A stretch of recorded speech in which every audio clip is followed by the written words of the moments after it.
اور ہمارے ساتھ دوستی کا وعدہ کرتے ہو تو چلو آؤ پھر تمہارا مقابلہ ہم کریں گے اور ٹیرف تمہارے اوپر ہم لگا رہے ہیں. تو دیکھ لیں انہوں نے کتنی پالیسیز پچھلے 3-4 ماہ کے اندر.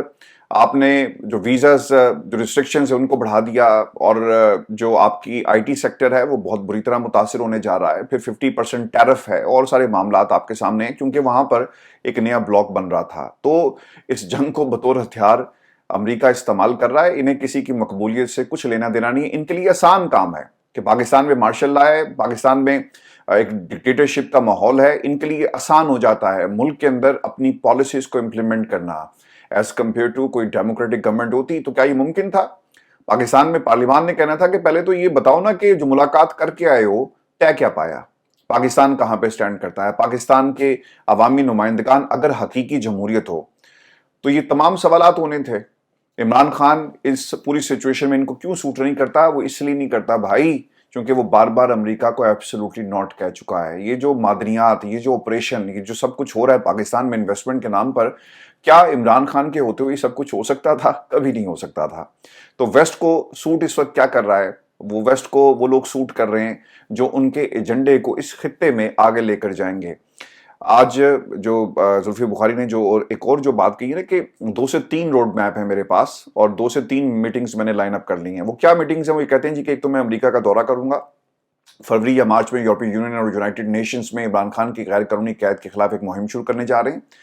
اور پھر انہوں نے ایک بات بیٹوں کے حوالے سے بھی کی. دیکھیں آپ میٹنگز کریں لیکن یہ یاد رکھیے گا یہ یورپی یونین, یہ اقوام متحدہ جو فلسطین کے لوگوں کو انصاف نہیں دے سکا, اور آج بھی 70,000 سے زائد پچھلے کچھ ماہ میں شہادتیں ہیں. سر اس کا جواب کون دے گا؟ وہ ہمیں کیسے انصاف دے سکتا ہے؟ کیسا عالمی ادارہ؟ یورپی یونین تو سر مل کر یہ کھیل کھیلا, اور اس کے ساتھ ساتھ کامن ویلتھ کی رپورٹ. یہ کون چھپا رہا تھا؟ پاکستان میں وزراء کام کر رہے تھے ہماری جمہوریت کے خلاف, اور ویسٹ کو یہ سوٹ کرتا تھا اور ان سب لوگوں نے یہ کام کروا دیا. آپ 2, 3, 4, 5 روڈ میپ جتنے بھی لے کر آئیں, اس کا پاکستان کے اندر جب تک ایک مزاحمتی تحریک نہیں شروع ہوتی آپ کو کوئی اثر نظر نہیں آئے گا. تو جب تک پاکستان میں ایک مزاحمتی تحریک شروع نہیں ہوتی, جتنے مرضی آپ روڈ میپ بنائیں یہ کامیاب نہیں ہونے. انٹرنیشنل اسٹیبلشمنٹ اور پاکستان کی اسٹیبلشمنٹ سر سب ایک پیج پر آ کر ان لوگوں کو, ان طاقتوں کو جیل میں رکھیں گے جو انٹرنیشنل ایجنڈا اور ان کے ایجنڈے کو پورا ہونے میں ایک بڑی رکاوٹ ہیں. پھر وہ یہ کہتے ہیں کہ میری ابھی عمران خان کے بیٹوں سے بات ہوئی اور اس میں عمران خان کے بیٹے مکمل طور پر پاکستان آنے کے لیے تیار تھے. حکومت پاکستان نے ابھی تک عمران خان کے بیٹوں کو ویزا جاری نہیں کیا. نہیں کریں گے سر, وہ کیوں کریں؟ انہیں پتا ہے کہ ایک بہن نہیں ہمارے سے سنبھالی جاتی, دوسری بہن جو ہے جس نے کبھی بھی پاکستان کے میڈیا پہ اپنی اپیرنس نہیں دی وہ بھی بول رہی ہے, اور پھر تیسری بہن جو ہے وہ ہمیشہ خاموش رہی, وہ بھی اب بات کر رہی ہے. ان کے بچوں کو اٹھایا, ان کے خاندان کے لوگوں کو اٹھایا, وہ نہیں ہم سے سنبھالے جا رہے. اگر عمران خان کے بچے آ گئے اور انہوں نے باہر نکلنا ہے, کیونکہ عوام کو پتہ ہے نا کہ انہیں نہ کوئی عہدے چاہیے, نہ انہیں کوئی نوکری چاہیے, نہ ان کی کوئی یہاں پہ مل لگی ہوئی ہے, نہ پاکستان میں بھی انہوں نے کوئی کارخانہ یا انڈسٹری لگانی ہے. یہ کبھی پاکستان میں عہدوں کے لیے نہیں آئیں گے. یہ اگر آ رہے ہیں تو یہ جینوئنلی عمران خان کا مقدمہ, اپنے باپ کا مقدمہ لڑ رہے ہیں. تو کبھی بھی پاکستان میں لوگ یہ افورڈ ہی نہیں کر سکتے کہ ان کو ویزا جو ہے وہ جاری کیا جائے. ویورز, جلسے سے قبل رات کو بتایا جاتا ہے جی کہ زلفی بخاری صاحب کے گھر پہ چھاپا مارا گیا, اور لیڈرشپ یہ صرف ان کے نہیں بہت سارے اور لوگوں کے گھروں پہ بھی چھاپے مارے گئے ہیں. لیکن جس طرح سے پاکستان کی عوام کل نکلی ہے سر, یہ ایک ریفرینڈم تھا. پاکستان تحریک انصاف کے خلاف, حکومت اور اسٹیبلشمنٹ کے خلاف تو تھا ہی تھا, لیکن میں یہ سمجھتا ہوں کہ یہ پاکستان تحریک انصاف کے خلاف بھی ایک ریفرینڈم تھا, کیونکہ یہ ووٹ عمران خان کو ملا, اور جن لوگوں نے اس ووٹ کے ساتھ غداری کی ہے لوگ اب ان سے خود ہی جو ہے وہ سوال کر رہے ہیں. ویورز, پاکستان میں جب آپ اسرائیل کے حوالے سے اسلام آباد کی کسی شاہراہ کے اوپر کھڑے ہو کر احتجاج کرتے ہیں اور آپ اسرائیل مرد آباد کا نعرہ لگاتے ہیں تو کیا ہوتا ہے؟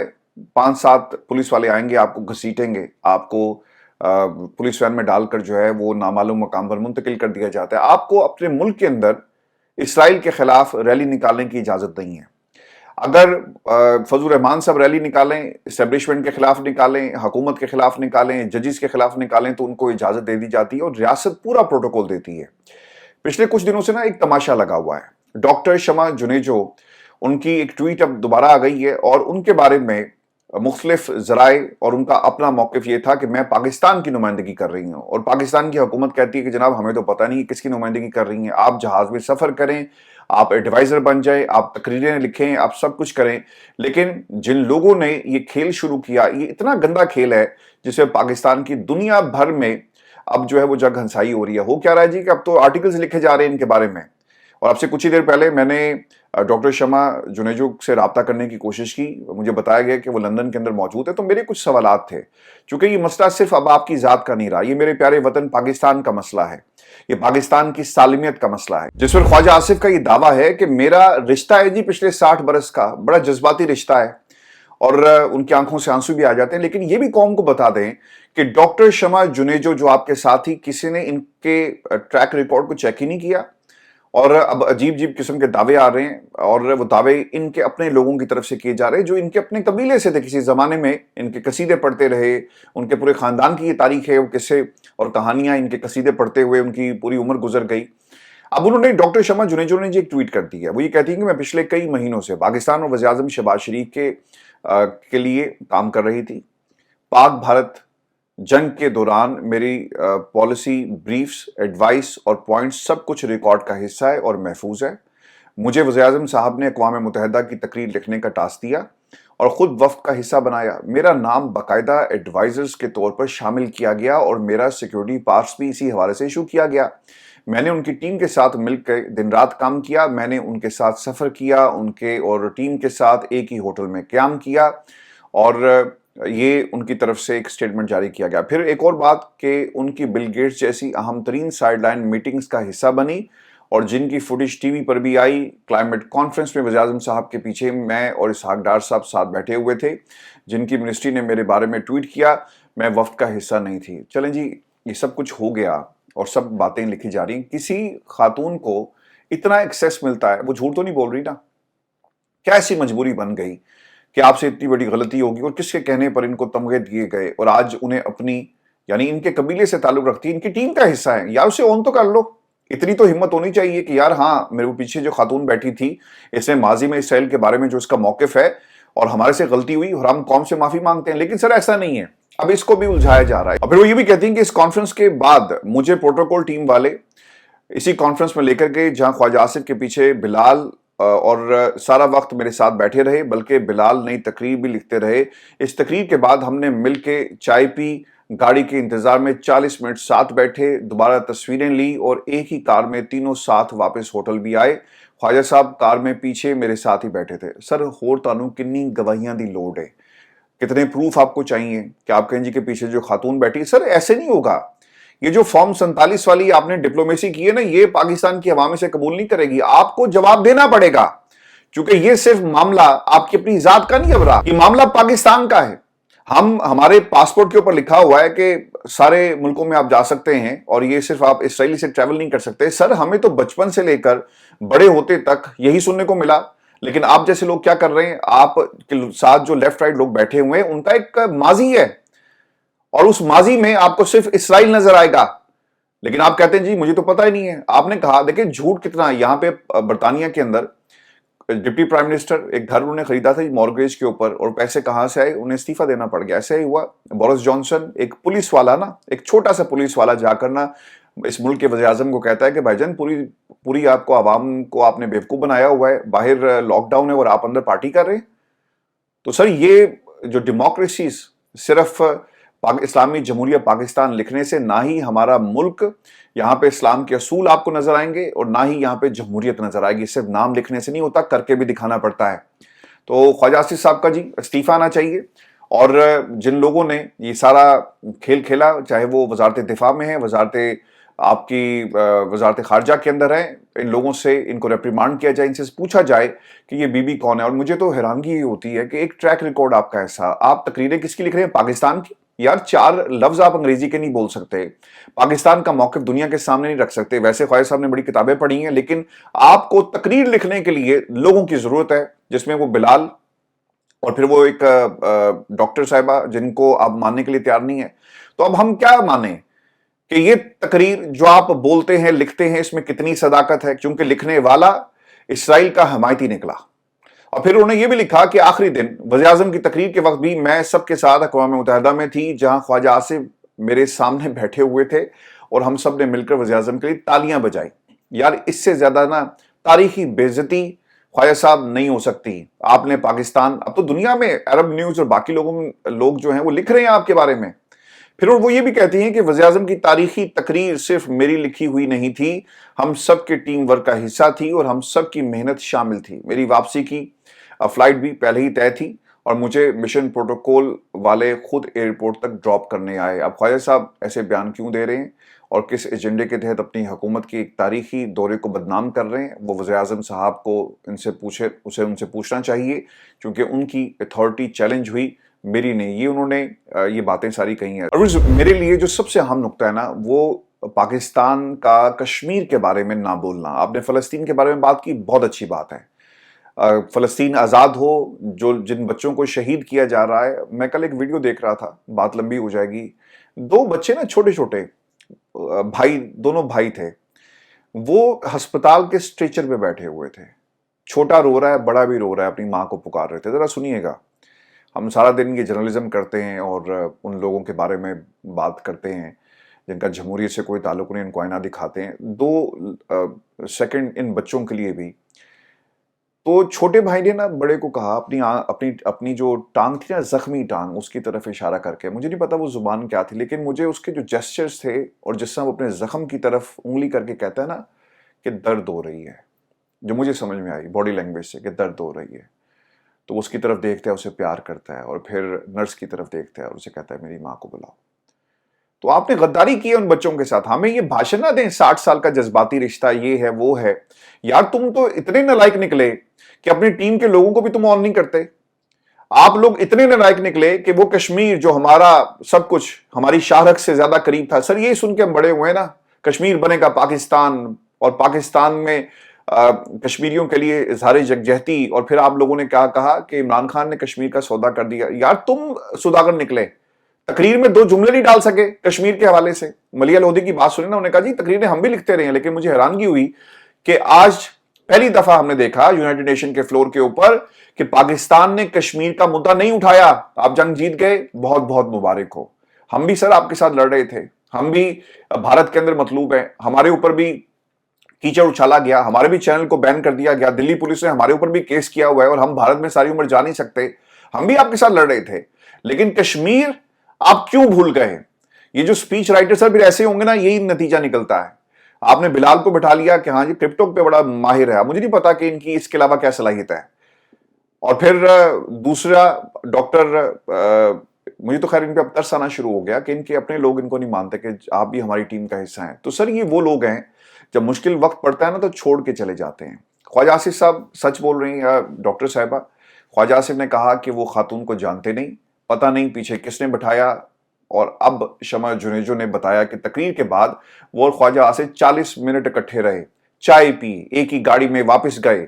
ساتھ بلال بن ثاقب صاحب بھی تھے. شمع جنیجو نے تصویریں بھی شیئر کر دی. تو خواجہ صاحب اب آپ جواب دیں. اور پھر کچھ ایسی خبریں بھی آ رہی ہیں کہ خاتون کو جو سرکاری طیارہ ہے اس میں سفر کرنے سے روک دیا گیا. اب یہ کس خاتون کی بات ہو رہی ہے یہ بھی ہم نے جاننا تھا، لیکن ڈاکٹر صاحبہ نے ہمارا فون نہیں پک کیا، بلاک کر دیا.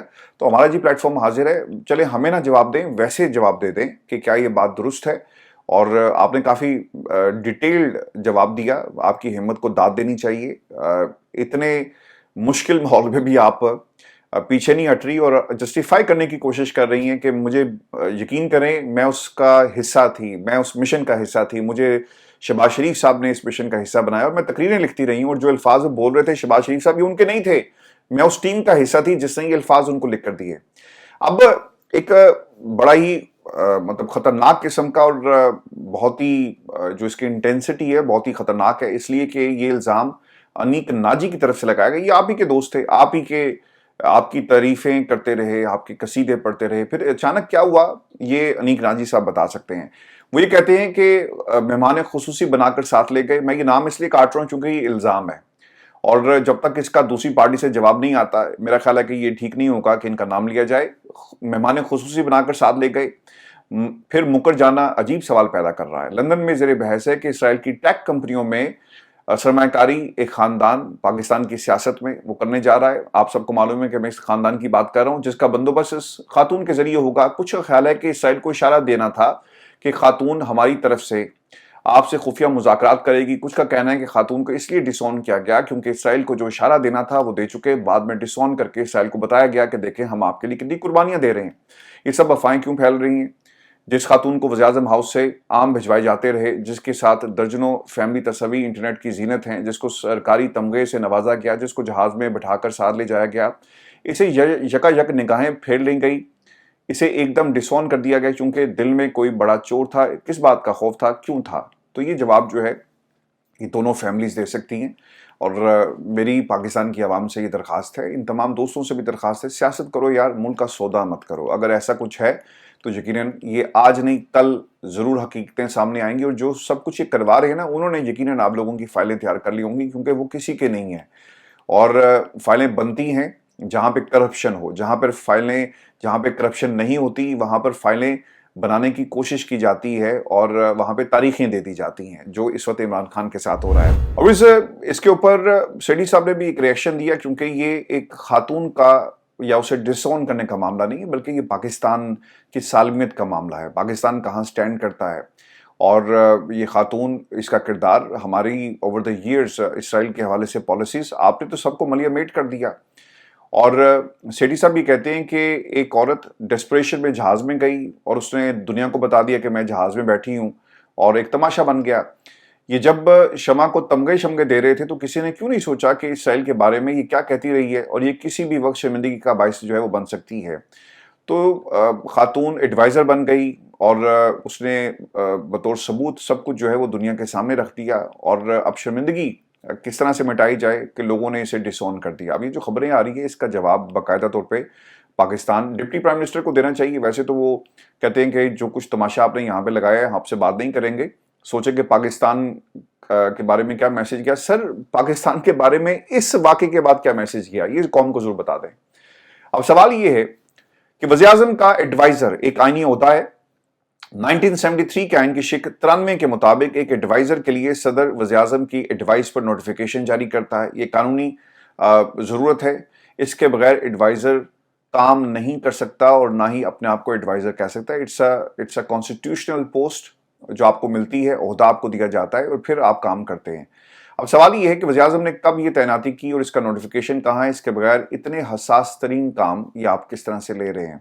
تو یہ ہمارا ملک ہے, یہ ہماری سرکار ہے. میں آپ کو یہ بھی خبر دے دوں کہ سندھ کرپشن کا گڑھ بن گیا. پاکستان پیپلز پارٹی کے فلیگ شپ منصوبے سندھ سولر انرجی پروجیکٹ میں مبینہ بے ضابطگیاں اور ٹھیکوں میں شفافیت کو لے کر سنگین سوالات سامنے آ گئے ہیں. ورلڈ بینک کی 28 ارب روپے کی فنڈنگ والے منصوبے کے پہلے فیز میں 2 لاکھ سولر ہوم سسٹمز کی تقسیم کا منصوبہ بنایا گیا. غیر ملکی کمپنی نے فی یونٹ سولر کٹ کی لاگت $151 بتائی, مگر امپورٹ ڈاکومنٹس میں اصل قیمت $50 سے کم ہونے کا انکشاف ہوا ہے. کمپنی نے سولر ڈی سی فین بھی امپورٹ کرنے تھے, مگر امپورٹ ڈاکومنٹس میں رد و بدل کر کے پاکستان میں تیار پنکھے تقسیم کیے گئے اور مبینہ جعلی امپورٹ دستاویزات پر ڈیوٹیز اور ٹیکس بھی کلیم کیے گئے. دیکھیں اس ملک کے اندر جب بھی شریفوں کی حکومت آئی آپ کو کرپشن کے قصے ملتے ہیں. جب زرداری کی حکومت یا بھٹو کی حکومت آئی تو ان کے قصے ہیں, کیسز ہیں ان کے اوپر. یہ کیوں ہوتا ہے؟ کیونکہ پاکستان کو سر انہوں نے نا ایک فرنچائز بنایا ہوا ہے جہاں سے انٹرنیشنل ڈونرز, انٹرنیشنل ادارے, انٹرنیشنل گورنمنٹس ملکوں سے یہ تعلقات اپنے پرسنل بڑھاتے ہیں اور پاکستان کے پلیٹ فارم سے ڈیل کیا جاتا ہے. یہ سر ان کی سیاست ہے. اس میں پاکستان کی عوام کہاں ہے کسی کو کچھ معلوم نہیں. میں آپ کو کل سے بتا رہا ہوں کہ سیلاب سر غائب ہو گیا ہے. پاکستان کے ٹیلی ویژن سکرینز کے اوپر سیلاب آپ کو نہیں ملے گا. لندن میں شہباز شریف اور ڈپٹی پرائم منسٹر صاحب بیٹھے ہوئے اس وقت تقریر کر رہے ہیں, جھاڑ رہے ہیں کہ کتنی کامیابیاں ملی. پاکستان اپنے اقتدار کو بچانے کے لیے اب پاکستان کے ریسورسز بھی سیل کیے جائیں گے. سو دس از دی برانڈ آف ڈیموکریسی جس میں اس وقت پاکستان جو گھرا ہوا ہے. میں بھی آپ کو یہ بھی خبر دے دوں کہ اقتصادی بحران کے شکار پاکستان کے ایک سینئر سرکاری افسر کی بیٹی کی شادی پر 24 کروڑ 80 لاکھ روپے خرچ ہوئے. ذرائع بتاتے ہیں ایف بی آر جنہوں نے اب جتنے بھی جو اس وقت پاکستان میں جن کی آمدنی کم ہے لیکن خرچے وہ زیادہ کر رہے ہیں, تو ایک شادی جی پکڑی گئی ہے اور ذرائع کے مطابق ایک ہائی پروفائل شادی کا کیس ملا جو 6 تقریبات پر مشتمل تھی, جس پر اندازاً 248 ملین یعنی 24 کروڑ 80 لاکھ روپے خرچ ہوئے.